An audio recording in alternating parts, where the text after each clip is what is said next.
سوال یہ پیدا ہوتا ہے کہ آخر کب تک کراچی کی سیاست میں یہ مہاجر عنصر رہے گا، اور کیا کراچی کی سیاست میں یہ ایک ضرورت ہے، اور اگر ہے تو کیا اس کو پورے پاکستان میں تسلیم کیا جائے گا یا کیا جا چکا ہے، اور اگر ایسا ہے تو پھر پہلے کیا تسلیم نہیں کیا گیا تھا اتنے عرصے سے جو مہاجر کے نام پر سیاست ہوتی رہی اور لوگ الیکٹ ہوتے رہے؟ تو جناب سینیٹر شاہی سید صاحب ہمارے ساتھ موجود ہیں اور ایم کیو ایم سے سیف الدین خالد صاحب موجود ہیں. پہلے میں شاہی سید صاحب سے ان کا ویو جانوں گا، بڑا امپورٹنٹ ہے یہ. بہت شکریہ. بتائیے گا شاہی سید صاحب کہ کیا کراچی کی سیاست اب صرف مہاجر کارڈ پر یا اس مہاجر لفظ پر رہ گئی ہے؟ کسی نے بھی اگر پالیٹکس میں آنا ہے اور واقعی مینڈیٹ حاصل کرنا ہے تو اس کے پاس کوئی اور آپشن نہیں ہے اس کے علاوہ؟ آپ کو شکریہ ادا کرتا ہوں. ہم یہ سمجھتے ہیں کہ کسی بھی ملک کو تباہ و برباد کرنا ہو تو وہاں پہ آپ قومیت کی یا مسلک کی سیاست ڈالو. جب مسلک اور سیاست شروع ہوتی ہے مسلک پہ یا قومیت پہ تو وہ بربادی کی نشانی ہوتی ہے. ایم کیو ایم اگر آپ دیکھو مہاجر قومی موومنٹ جب بنا تو اس وقت لوگوں نے اعتراض کیا کہ یار یہ قومیت ہے، تو انہوں نے خود اس کا نام چینج کروا کے متحدہ قومی موومنٹ کر دیا. ٹھیک ہے، اس کا مطلب ہے کہ یہ نام قومیت پہ کرنا یہ تو صحیح سراسر غلط ہے. میں یہ سمجھتا ہوں ان کو خود بھی یہ شاید نہ کرے. دوسری بات ہے کہ فاروق ستار بھائی نے خود کل اس چیز کی تردید کی کہ نہیں ایسی نہ کوئی بات ہے، نہ ہم نے کوئی سوچا، نہ کوئی بات ہوئی ہے. تو میں سمجھتا ہوں کہ ہمیں اس پہ کوئی اعتراض نہیں ہے، کوئی آئے کون جائے. بہرحال ہے کہ کراچی والوں کی مرضی پہ ان کے لوگ جس کو بھی چوائس کرے. اور کراچی میں جو اشد ضرورت ہے وہ سنسس کی ہے. پہلے 1998 میں جب مردم شماری خانہ شماری بھی، اس کے بعد پورا پاکستان میں نہیں ہوا. اور فیئر فری الیکشن کی ضرورت ہے اور یہاں حلقہ بندیوں کی ضرورت ہے. اور میں سمجھتا ہوں کہ کراچی میں پہلے بھی سارے پارٹیاں ہوتے تھے. جماعت اسلامی بھی سیٹ لیتی تھی، شاہ نورانی صاحب بھی جیتے تھے، ان بھی مختلف ہوتے تھے. تو اب بھی اگر کراچی کو کراچی والے کی مرضی پہ وہ اپنے جس کو بھی چناؤ کرے، جس کو بھی لے آئے.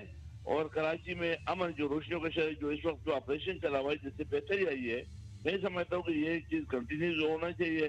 کراچی میں پھر خوشحالی، بزنس مین خوش ہے، کاروبار ہو رہا ہے. ٹھیک ہے، میں شاہی سید صاحب آپ کی طرف میں اگین آتا ہوں اور ایک بڑا امپورٹنٹ کوئسچن لے کر میں آپ کی طرف آؤں گا، لیکن سیف الدین صاحب سے پہلے میں ان کا ویو جان لوں کیونکہ ان کا تو تعلق ہے متحدہ قومی موومنٹ پاکستان سے. جناب سیف الدین خالد صاحب یہ بتائیے کیا واقعی اس چیز سے نکلا جائے گا یا یہی چیز اب بیس بن چکی ہے سیاست میں اور پورے پاکستان میں یہی صورتحال ہے کیا؟ بہت شکریہ عمر بھائی، آپ نے مجھے موقع دیا. سب سے پہلے تو میں یہ کہوں گا کہ پورے پاکستان کے سیاسی پارٹیوں پر آپ نظر ڈالیں تو ہر پارٹی کسی نہ کسی لسانی اکائی کی جو ہے وہ نمائندگی کرتی ہے. میرے بھائی ابھی سینیٹر صاحب نے فرمایا مہاجر سیاست، میں سمجھتا ہوں کہ یہ جس پارٹی سے بلانگ کرتے ہیں، تعلق رکھتے ہیں، وہ پختون کمیونٹی کی نمائندگی کرتی ہے. اے این پی کہیں اور سے نہیں جیتتی ہے. اے این پی اگر کراچی سے بھی 1-2 سیٹیں اس نے دی تو پختون علاقوں سے دی اور وہ خیبر پختونخوا سے جیتتی ہے، نہ ان کی پنجاب میں نمائندگی نہیں. تو یہ بات کہنا میں سمجھتا ہوں کہ یہ مہاجر کمیونٹی کے ساتھ زیادتی ہے. سیاست کا ہر کو حق ہے اور جب تمام سیاسی جماعتیں، اگر میں مسلم لیگ کو بھی لیتا ہوں تو پنجاب سے اس کی نمائندگی ہے، پیپلز پارٹی اندرون سندھ سے نمائندگی رکھتی ہے. نہیں، انہوں نے ایک بڑی امپورٹنٹ بات یہ کہی کہ لسانیت اور فرقہ واریت ان چیزوں سے آگے چل کے سوچنے کی ضرورت ہے. نہیں ٹھیک ہے، ہم اگر انہوں نے جواب دیا کہ فاروق ستار بھائی نے یا جو بھی متحدہ قومی موومنٹ جب بنی تو ہم نے تو ایک اسٹیپ لیا، کسی اور پارٹی نے نہیں لیا. ہم نے تو کہا کہ ہم متحدہ قومی موومنٹ تمام مظلوموں کی سیاست کرتے ہیں. ہم نے شروعات ضرور مہاجر کمیونٹی کے ساتھ کی اور کراچی، حیدرآباد، میرپور خاص، سکر کے جو شہری علاقے ہیں سندھ میں ان کے ساتھ جو زیادتیاں ہوتی تھیں، ان کے ساتھ جو سلوک روا رکھا تھا، اس بنیاد پر ہم نے ایک سیاست کی بنیاد رکھی، تحریک کی بنیاد رکھی، ایک نظریہ. یعنی آپ یہ سمجھتے ہیں کراچی کی سیاست میں یہ عنصر رہے گا اور یہی وہ مین فیکٹر ہے جس کی وجہ سے کراچی کا مینڈیٹ ملتا رہے گا؟ میں سمجھتا ہوں کہ کراچی کے جو ووٹرز ہیں، کراچی کے جو شہری ہیں، حیدرآباد کے جو شہری ہیں، وہ ایک جھنڈے تلے رہنا چاہتے ہیں. ٹھیک ہے، میں شاہی سید صاحب کی طرف آتا ہوں. شاہی سید صاحب اب آپ مجھے بتائیے پورے پاکستان کی اگر یہ صورتحال ہے تو پھر اگر کراچی میں یہ صورتحال بنتی ہے مہاجر لفظ کے اوپر تو پھر کیا قباحت ہے؟ دیکھو میرے خیال میں کہ ہماری پارٹی کا نام تو پختون پارٹی نہیں ہے، نہ پختون قومی موومنٹ ہے. ہماری پارٹی کا عوامی نیشنل پارٹی ہے اور اس میں کون ہے یہ الگ سبجیکٹ ہے. اس کی بات درست ہے کراچی میں بھی اردو والا ہی ہوگا.